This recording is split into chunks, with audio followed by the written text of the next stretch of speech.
And what that works on the mainland won't apply here, that's a certainty. Right. Yeah, you know, because there's feast and famine times that are, you know, the poison doesn't work any time if you're hungry enough. That's true. Yeah. Well, if we just start, can I just ask you about how you first got an interest in the Tasmanian fox issue? Well, I was in Tasmania in 2002 when Kinnaird advocated dropping it all from 1080 poison, but I realised that the first thing to do is find out if there are foxes, and if there are any, where they are at mating time. Otherwise, after the cubs have grown up, the families disperse until the following breeding season, you know. And then I'm upside down a bit. In April, May time, the dog fox get the territory, but which is no problem in Tasmania. Anywhere he wants to be, it could be his territory because there aren't any foxes. And then they attract the vixens, and they mate, and then a couple of months later they have the cubs, and the vixen, of course, like dogs, for a fortnight they never leave. They sleep with the cubs day and night, licking them and grooming them, and the dog fox brings food and calls them out, and the vixen will go out and eat the food and come straight back in again. The dog fox is never allowed in company with the cubs when they're very young.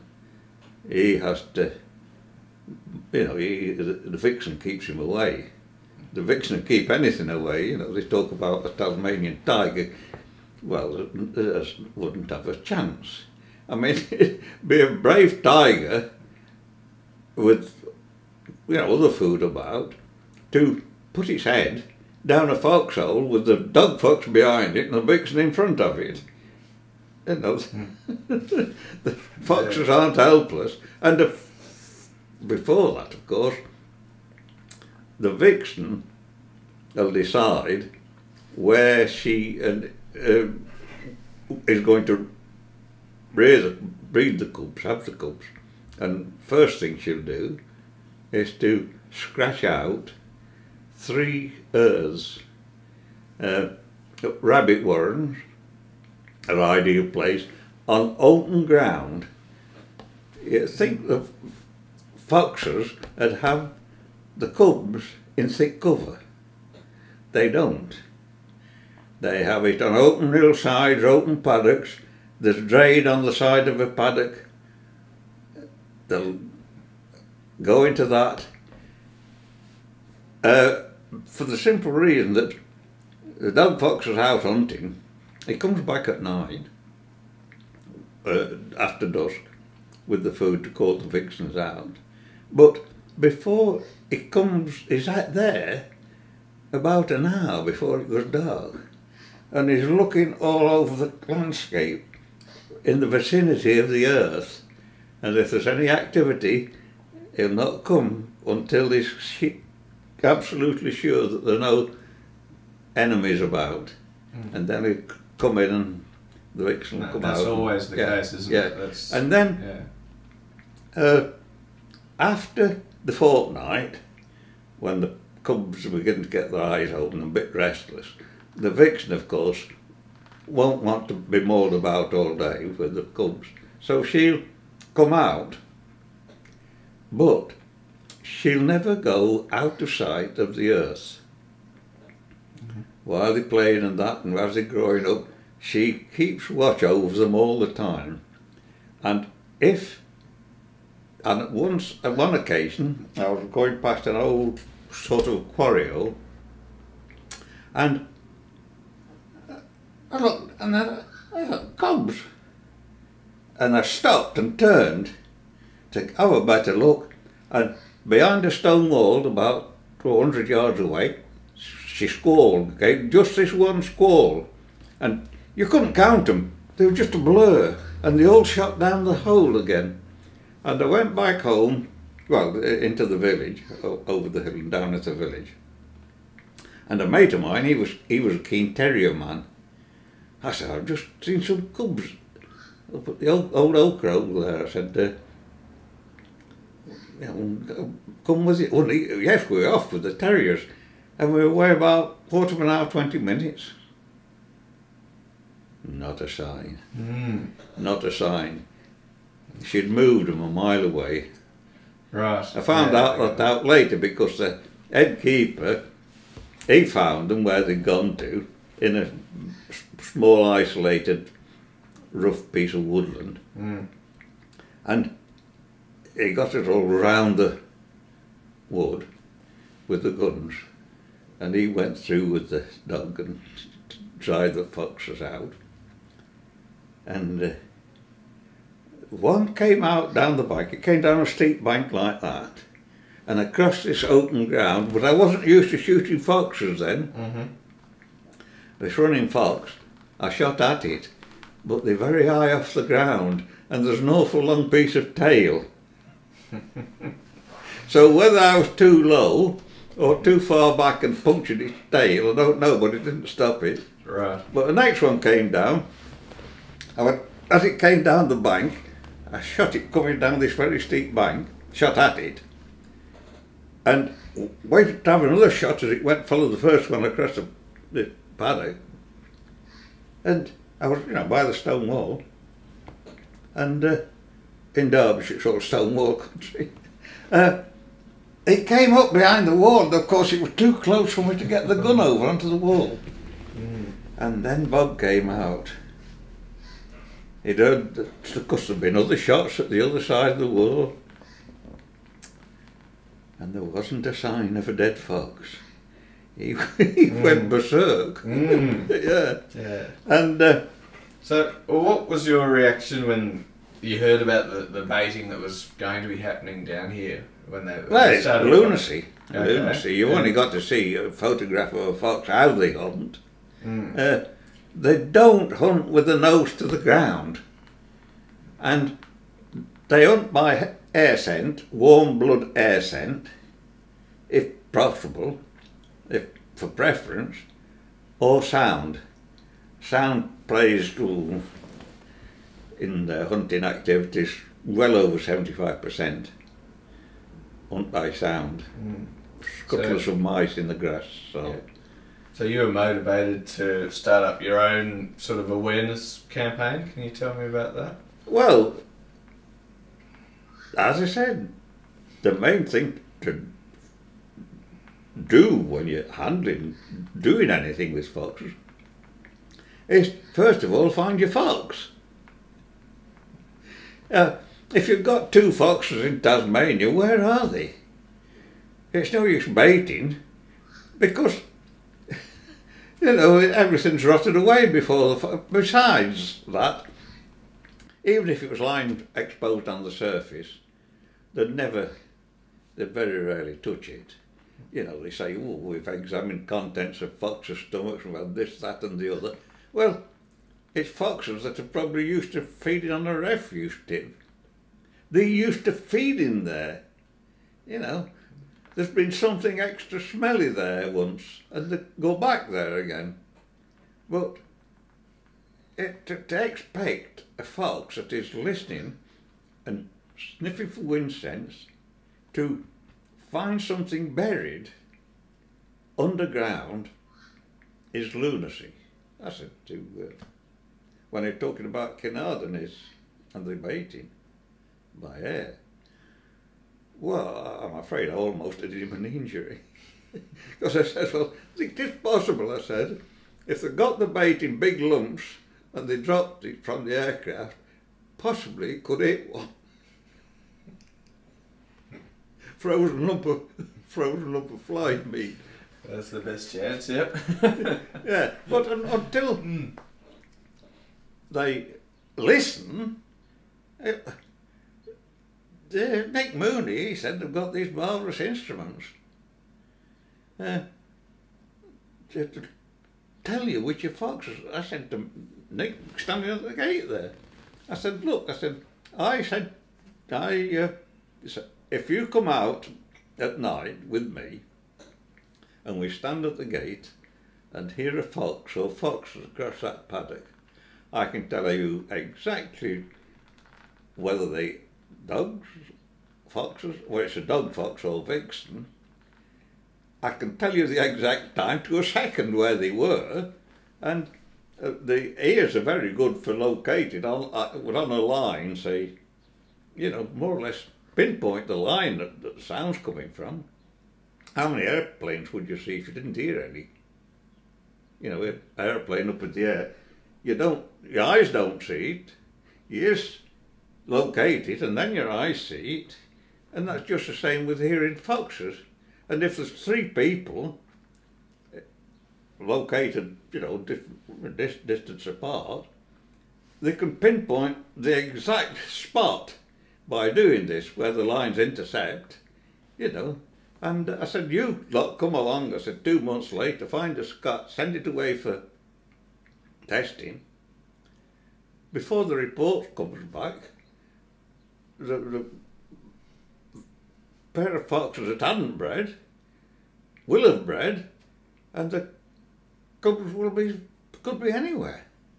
Mm-hmm.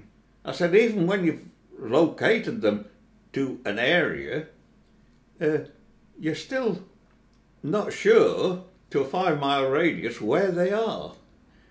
But if you think foxes are there, it is no use scuffling about in the undergrowth. All you do is to push them away. Until the cubs are old enough to go out on their own to a certain extent, they'll be kept well away on bare ground. They don't go into cover until they're agile. Do you know anything about how foxes allegedly got here? Have you heard the stories and the rumours? No. Have you followed that at all? Well, I've seen all the rigmarole, but have you any information on that? Which nothing whatsoever. No. There was the fox reported at Burney coming off the boat, and that's basically the only. Well, I don't know, that is the only but report that is feasible. There are others, but it's a big scam. It has been a rot from beginning to end. And a lot of people, it's cost a lot of people, myself and other people, riding about trying to locate foxes by listening. Well, given that you're so convinced that the whole thing's a rot, you've invested a lot of money yourself. I'm not convinced of anything. Right. You cannot be convinced about anything with foxes. I mean, there might be no foxes today, but somewhere in the security system, one could slip in tomorrow. You cannot be dogmatic on it. It is feasible. But even if it's possible, what point is there doing anything or attempting to do anything until you can locate the fox? I know. That's common sense. Yes. It's lunacy. It's just same as seeing an airplane in the sky, particularly in Europe, and predicting where that plane's going to land. To see a fox is a similar thing. Where's it come from? Where's it going to? As I said I wrote a 6-page letter to the fox people in 2003. You see a fox going across the road from here to Boat Harbour. Is it one that lives near Boat Harbour? Is it a travelling fox? Or is it a fox that's been disturbed and it travels during it can do 50 kilometres a night, no messing. And is it looking for a mate? If it's looking for a mate, 3 days later it could be down at Strawn. You got no chance of it unless you know these things. Unless where you are you going to start mating? Yeah. Even if they'd ever eat any bait. They'll eat rubbish and that, admitted, you see, if it's in towns. But they don't live on that naturally. The country fox doesn't. I mean, if it goes round a farm at night, it'll go round the farm every night if it thinks there's something there. But that is the only way to deal with them. If you suspect they're anywhere, you get a muddy patch or a sandy patch, leave something dangling on a piece of string, about 4 foot up, above a height of a devil could jump and get it. And then, if a fox comes along and wins it, it'll probably take it. And if it's doing that, get it coming back on a regular basis, and then you might have some where to start from. Only to start from, you wouldn't. Yeah. Can you because you don't know if it's coming from that direction. You don't know whether it's coming from half a mile away, a couple of miles away. Yeah. Even if it's going back every night. I'd say normal hunting during the night, winter night, they'll do 30 kilometres just hunting, not travelling. Yeah, can you tell me about the Fox Control Association and how... Well, all it is getting people to give me their name. Yeah, I mean, you've put a lot of money because obviously you're concerned about it takes a lot of money. You can't advertise in anything without spending a lot of money. Can you tell me about... trying to get people to just listen and let me know. I don't want to know who they are, just want the name and the contact number, for the simple reason I don't want to get in touch with them again if there's no foxes. I don't want to bother them if there's no foxes. But unless something like this is organised, there's no method. You can't pay people to listen, It costs nothing. I mean, it's cost me a bob or two, but it doesn't cost anybody anything, really. And, what's the point of spending money on nothing? How much has been spent? So when you've spoken to the Fox program, what's their response to you directly been? From the Fox, that's Llewellyn and these people? Yeah, all those people. Well, all those people have come to cooperate, but I said to them, I said, it's impossible to cooperate with you. If I told you that a fox had been reported in a area,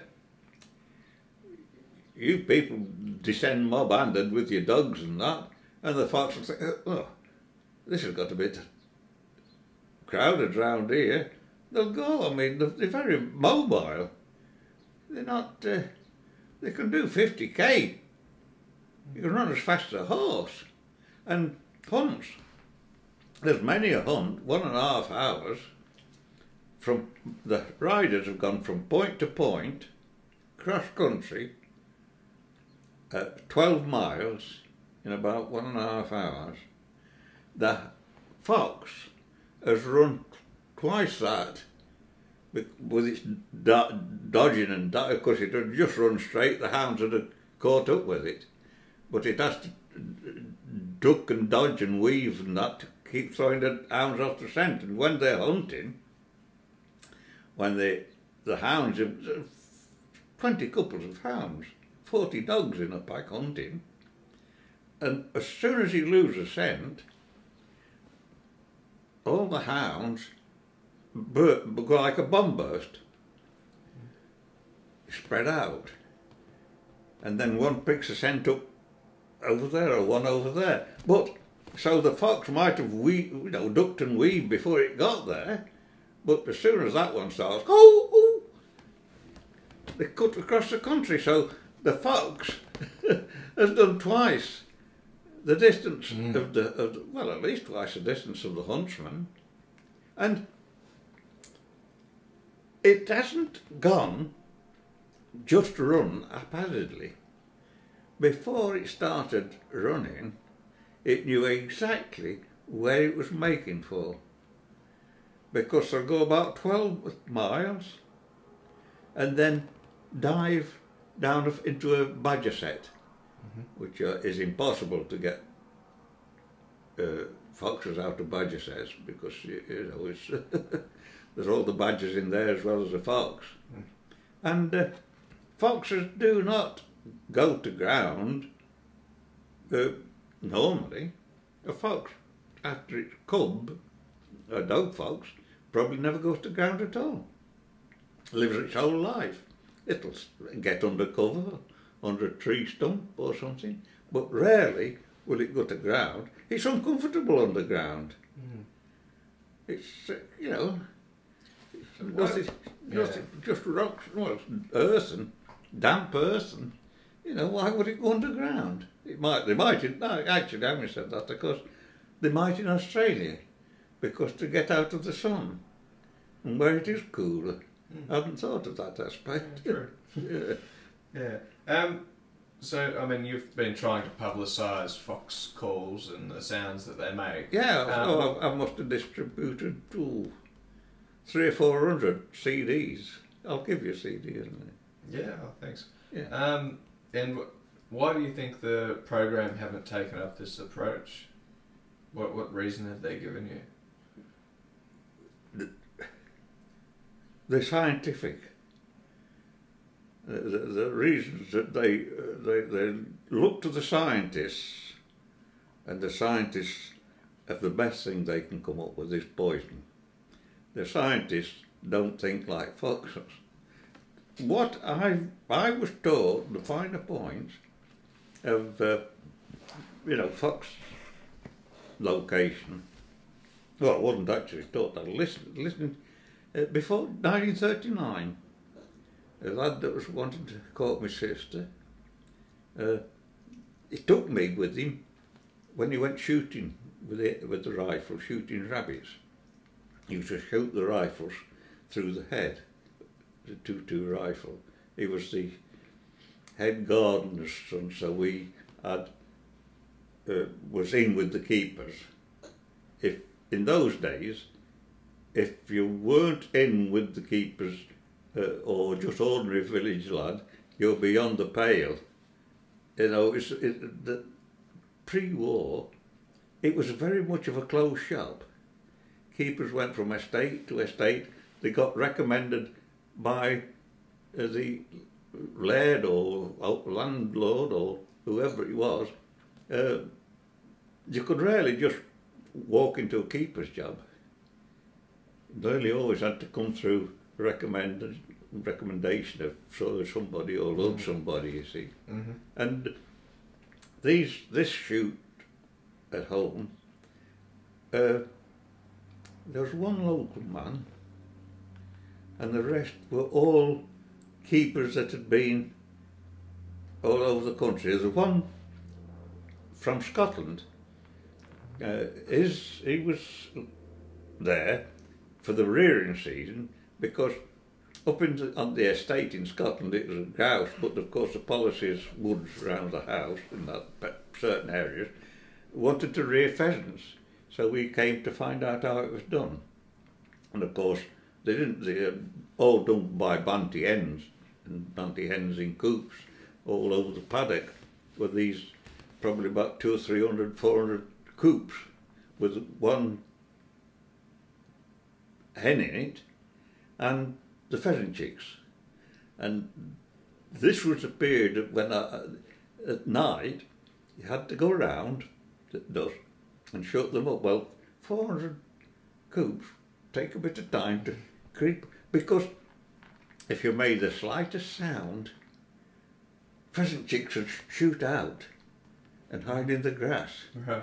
So you had to go a while, and then the hen would call them back and then creep out again. So on summer evenings, long summer evening, it was a long drawn out process. So they used to congregate at the keeper's hut, where they cooked up the food for the pheasants, biscuit meal, rabbits, which red shot, they skinned them and made sure there's no lead in them and cooked those up. And all the best food, you know, it was good enough to eat yourself. Better than a lot of us were living on the dome for the pheasant chicks. Right. And they used to lay thousands and thousands. But on the estates, where they had a huntsman, you know, as you know, it was a hunting estate as well as shooting estate. They had to be foxes. So that was so, yeah. Yeah. What they used to do there was, of course, they locate the vixen with the cubs, and then leave them alone and for a bit, and then when it was reckoned they were old enough to look at, you know, keep themselves warm and that, shoot the vixen, and then the dog fox would feed them. Yep. And the keepers would get rabbits, gut them and chuck them around, but that's so that dog fox wouldn't have to go hunting pheasants instead, and watch what the fox was bringing as well, because if he started bringing pheasants or partridges, he got the job. Oh, yeah. Yeah, so that, but of course, the vixen, they'd follow the vixen or the cubs, but the dog fox couldn't move them. They were there. Yeah. And they knew where they were, so that pheasants and foxes were an essential part of life, in as much as, in those days, all the common fowl diseases and pests, coccidiosis and all these sort of things, gapes, there was no treatment. They used to make lime and dust into, and shake soot up and all these sort of things. Right. So when they put them to the woods, every wood had a flashing lights and that at night, and keepers patrolling round until the birds started going up to roost. And when they were all safely roosting at night, they never bothered. If a fox came in at night and a pheasant wasn't capable of going to roost, it was eaten. Right. And if it had anything wrong with it, it was eaten. Whatever disease it had got was nipped in the bud. Yeah, right. Okay. It wasn't wandering about days, sure. feeling very sick and making the others sick. That's all part of the, Yeah. Sure. It was all part of the scheme of things. Yeah, absolutely. See, so that, you know, without the foxes in those days, I think a lot of estates had had flocks of pheasants at the beginning of the year and nothing. You couldn't put something in the water then, you see. That's right. In Tasmania with the fox situation, how have you viewed the politics of it all, the way that the politicians have sort of written the storyline and what motivates them? I'll not comment. Right. Because, you know, I cannot see any sense or reason in what they've done. There's all sorts of theories put around why they've done it, but I suppose really it's the people that's been advising them.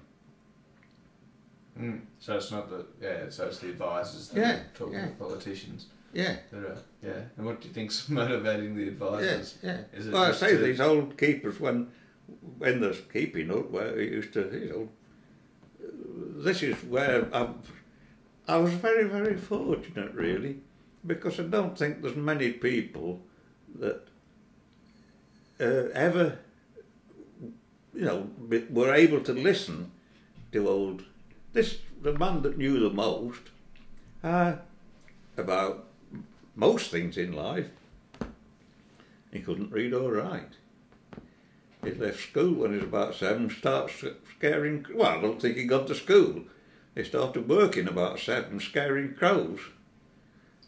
And, you know, went on when he was about 10, you know, on the round the farms and that, then somebody, put him down for a keeper's boy, and they started off from there.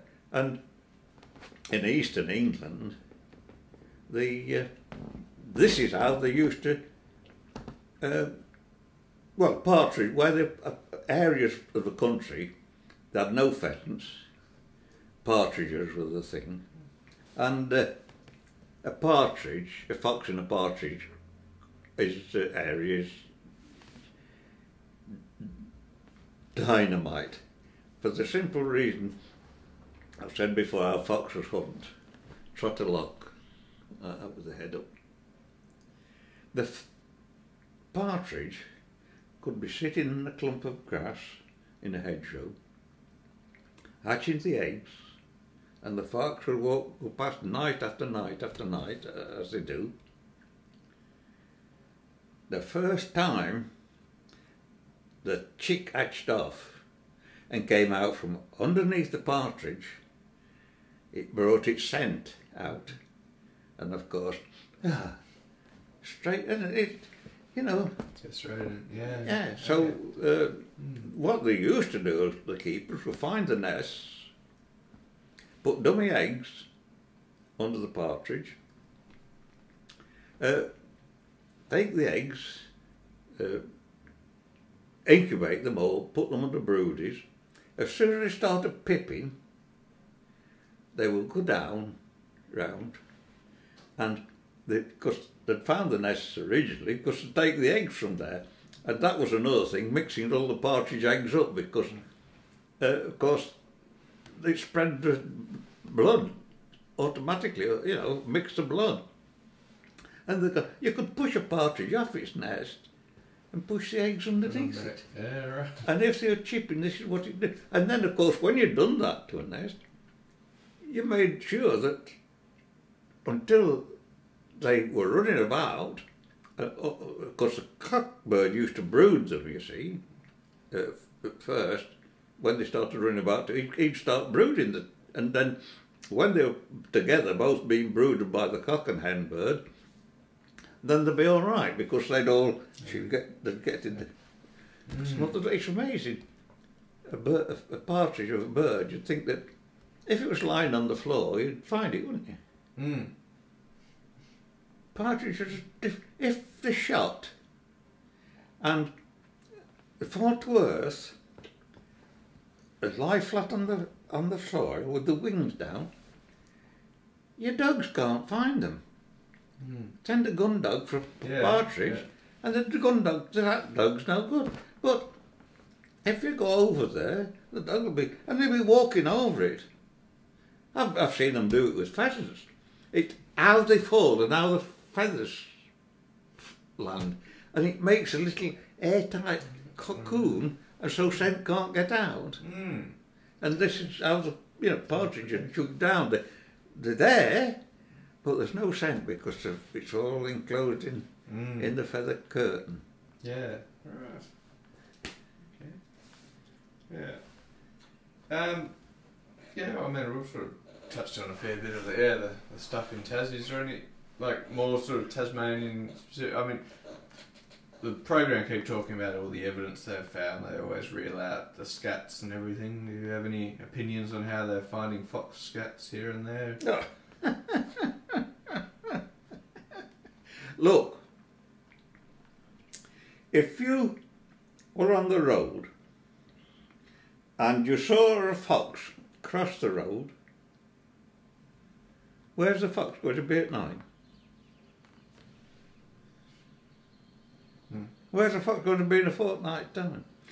Going back to fox hunting, by the house, the old railway, bottom of the garden actually, this disused railway bridge, the hounds would put up a fox a mile and a half away, I found out later, and I heard the fox hounds after a bit, went out, couldn't see anything, and they were all milling in the field, the other side of the railway bridge. And, as I said before about them exploding, going like a bomber, and John the farmer, as I said before, he wasn't a hunting man, but he wasn't against some hunting, as long as he didn't chop his land up.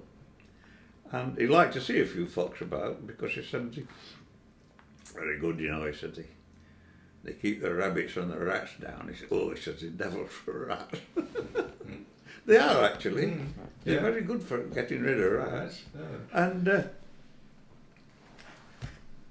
he had to walk up from the road along the side of the railway line, because the hedges weren't made for jumping, they're barbed wire.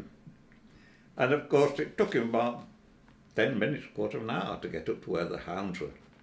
So he put his own to his mouth, gathered all the hounds up, and crossed the road, went over the other side of the railway line, over the bridge, and as soon as he got across the other side of the railway line, they were off.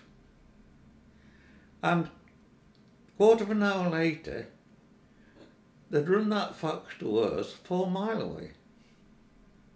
What had happened, you see, the scent was carrying in the field, in the grass, in the moist grass.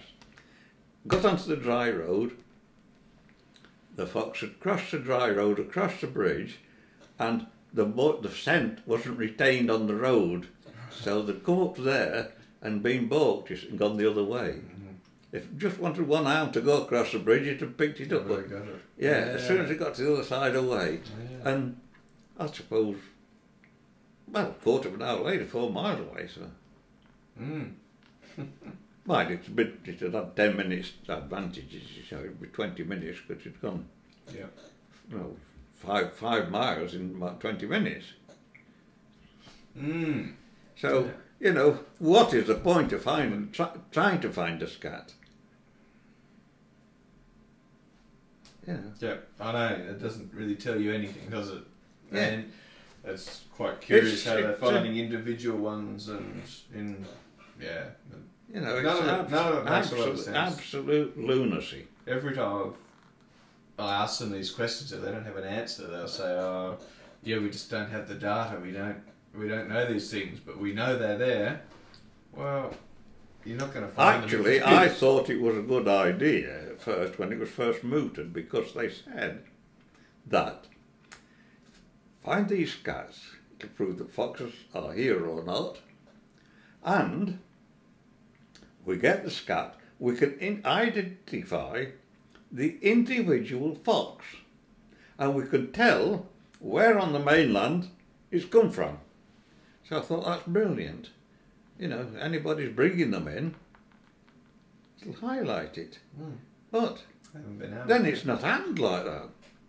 After all these scats they've found,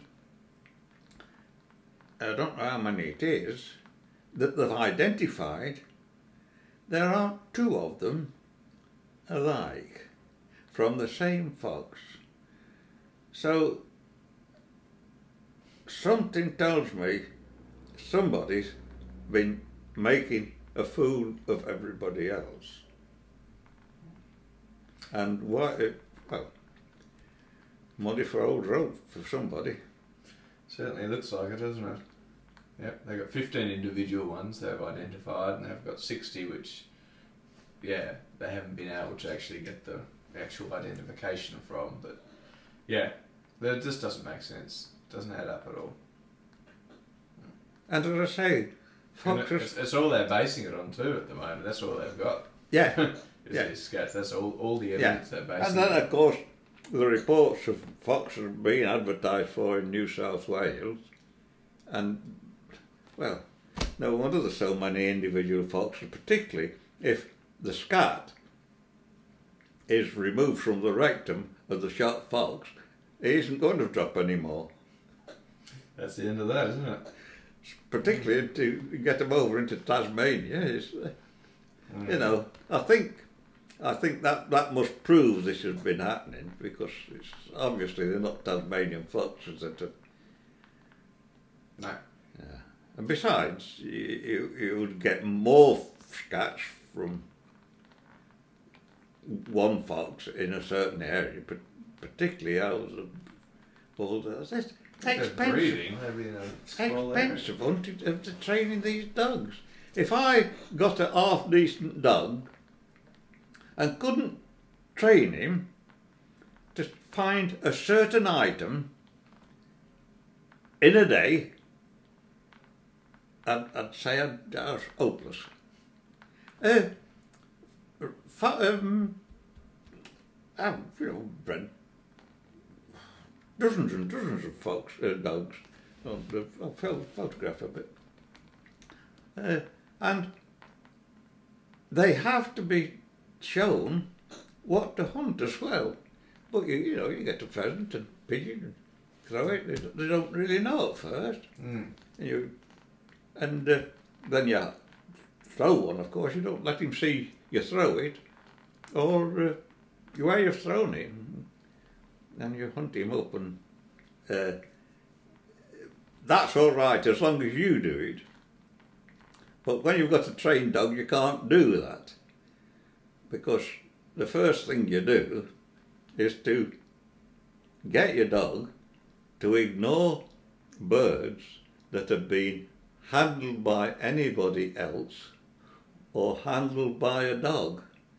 See, a dog on a shoot that picks birds up and runs and drops it and picks another one up, they're hopeless, because not only nothing will find that. I've gone through woods with my own dog and I've come across a pheasant and the dogs haven't picked it up. But simply because something else has handled it. Because the first thing you do is teach them to not pick up birds, because they're running in a shoot, there's birds, somebody standing there with 6 birds behind him. If a dog picks up birds just like that, it'll bring you the whole 6 to you. They've already been found by somebody. It just creates chaos. So the first thing to do, but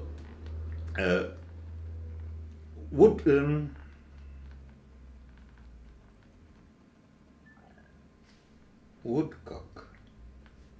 Some birds don't like, some dogs don't like retrieving, or don't retrieve woodcock until you've taught them how to retrieve them. Right. Or just ignore them. Okay. Particularly if they've handled a lot of pheasants and partridges. It's a different scent. Oh, that's not something we want. But once you've shown them, they're as good at that as anything. Right. Well, they've got to be educated. Same as the hounds with the foxes. They're never allowed to smell, take any notice of cats, dogs, rabbits, anything, until they're 2 years old. When they entered to the fox cubs, and then that's all they've been allowed to chase. Otherwise, if they'd hunted anything, that you wouldn't be able to take 40 mad dogs. All right. Well, thanks for that, Jim. I think we've sort of covered, a lot of stuff. About the behaviour and everything, because no one seems to know much about foxes. Because Well, I say if you want to, I mean, I was never interested in hunting foxes, only if they're a nuisance. Yeah. I followed the hunt, particularly the huntsmen, fox hunters. If a fox gets away, they're not unhappy, particularly if it's given them a good hunt.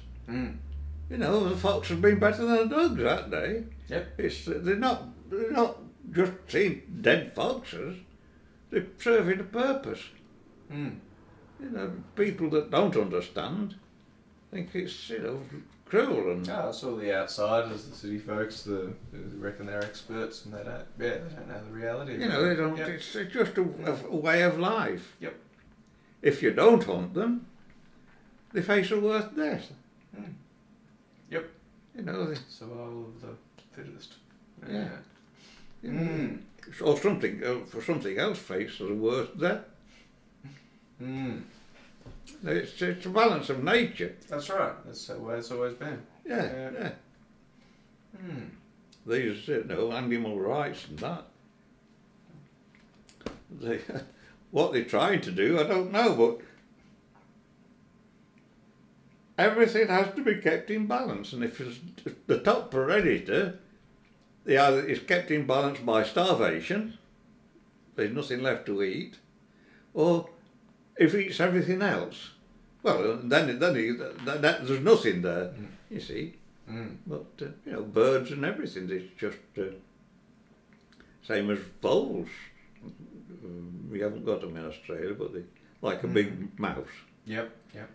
If you plant forests up, the grass round, the voles will eat ringbark the trees. And owls are great, and foxes, because particularly the owls are birds of prey, and the foxes to a certain extent. Breeding time, if there's plenty of voles, the vixen's going to condition better, have more cubs, and able to rear them all. Once the food drops down, then, of course, the birth rate drops.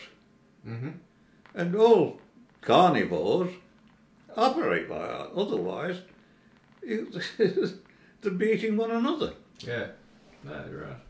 But I was saying, the devil and the fox, first of all, I couldn't imagine why they should fight. Carnivores, in any situation, don't eat other carnivores. Well, that's been one They'll of the kill theories them, why. same as lions will kill leopards and things like that. But it's got to be leopard to lion or something of that calibre. Something that can bite back as badly. Why are they fighting? They wouldn't eat it when they got it. Yeah. You know, eat a herbivore, but not a carnivore. No. Very few carnivores will eat other carnivores. Yeah. They'll kill them. Yeah. You know, kill them just to It's one of the theories why remove the foxes, competition. why foxes have never taken off in Tasmania. They reckon the devils might have kept down any populations by getting into the dens. Yeah. That's the theory. But I mean, I say if above ground, well, 2-month-old cub, I don't think it'll never get anywhere near. No, but if it was underground, that was... No, above ground. Oh, right. Above ground. Yeah. No, they never can, because No, I know. when you see these devils in the parks and that, I know. they, you know, Yep. I will admit they must be able to go faster, but they're not built for speed. They're not built for agility. No, the idea of them getting down into the den is But as I say, foxes once have left it, very rarely go underground. Yep. The thing is, foxes are not frightened of anything. Basically, they will. If you put a fox up, often this has happened in Fontaine, they'll put a fox up and it'll run in a great big circle, a 3-mile circle, come back and go on another circuit. And when it end of that circuit, you shoot down on earth or a badger set within 300 yards of where they put it up from. You know, if it wasn't confident in its own ability to defeat anything that's chasing it, it'd have gone to earth straight away. It wouldn't have done 2 circuits. That's right. Yeah. I can, get the old hunting reports and I can show you that in print, you see. Yeah. Yes. All right. Well, better wrap it up because it's getting on. Well, I hope you'll be able to stop.